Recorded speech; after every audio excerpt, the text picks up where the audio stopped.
Generalhospitalsvido. A tgeretaandacumfassission. Saying goodbye to Gregory Chase is still reeling from his father's passing, but now he has something more to think about, saying a final goodbye to Gregory. He has that on his mind as he talks with his wife, Brooklyn. It's the best way to pay tribute to my dad, Chase says. What does Chase have in mind? Finn is struggling and Elizabeth senses it, but before they were involved, they were good friends and she wants to be there to help him through what is arguably one of the most difficult times of his life. You still won't drink again, right? She asks him. What will Finn have to say to her? Teasers say that Finn rebuffs Elizabeth. John finally gets wind of what went down at the coffee warehouse and he shows up on the scene with fighting words. I'm really going to love seeing you behind bars once and for all, he tells someone. John threatens to make an arrest. Considering Jason works for him, it's a better chance that Sonny is the one he threatens. Elsewhere, Drew and Carly finally reconnect. The two former lovers haven't really spoken much lately, but Geach spoilers say Drew takes Carly by surprise. Perhaps he tells her about his plans to run for office. How do you feel about the possibility of that? He asks her. What will Carly have to say about it? Shooting fallout. Anna makes a horrifying realization about who tried to have Jason killed. Considering she called the one number in the burner phone on Monday and heard Valentin answer, her heart must be breaking. But will she tell Jason?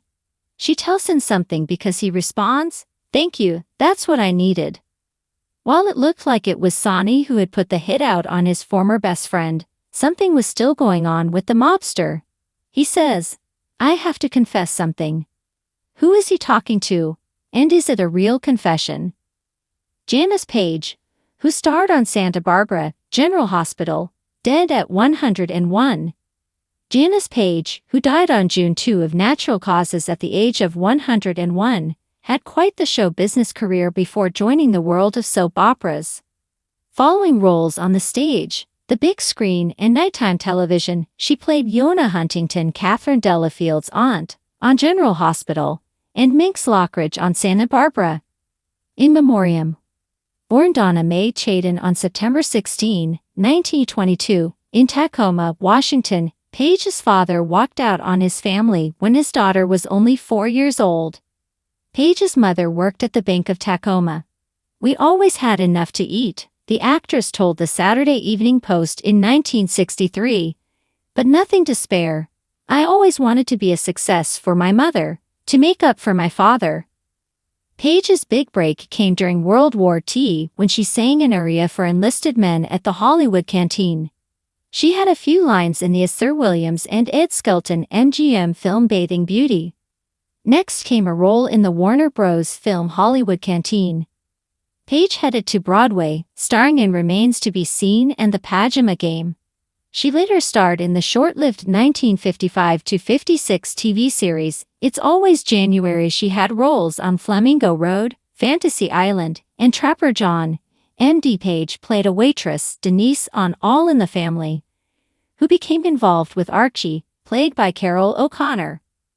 Paige recurred as Auntie Vi, Tom Bradford's Dick Van Patten, the late father-in-law of Young, and the Restless star Eileen Davidson, who plays Ashley, larger-than-life sister on 8 is Enough. In addition to play Catherine Delafield's Edie Lehman, aunt on GH, and Lionel Lockridge's Nicholas Coster, Mother Minx, the role previously played by Dame Judith Anderson, on Santa Barbara, Paige had other memorable roles. She played Laureen Clegg, Sam's, Richard Egan, first wife on CAPITOL. She took over the part of Charlene Maguire, Lou Grant's Ed Asner, girlfriend from Sherry North on Mary Tyler Moore. Paige worked with author Ray Richmond in crafting her autobiography, which was released in 2020. The tome, Reading Between the Lines, a memoir, shared recollections of Paige working with Bette Davis, All About Eve, Joan Crawford, Mildred Pierce, David Niven, Casino Royale, Lucille Ball, I Love Lucy, and Clark Gable, Gone with the Wind, among others. If Janis was a crusty old gal and often a pain in the ass work with, Richmond posted on Facebook, well, she'd earned the right. She fought innumerable battles with people in the business who tried to screw her over and keep her down. Not only did she persevere, she outlived them all. And then some, the last of a breed, to be sure. Safe travels, dear January. Janis Paige had 2 short marriages. First, to San Francisco restaurateur Frank Martinelli, and also to writer/producer Arthur Stander.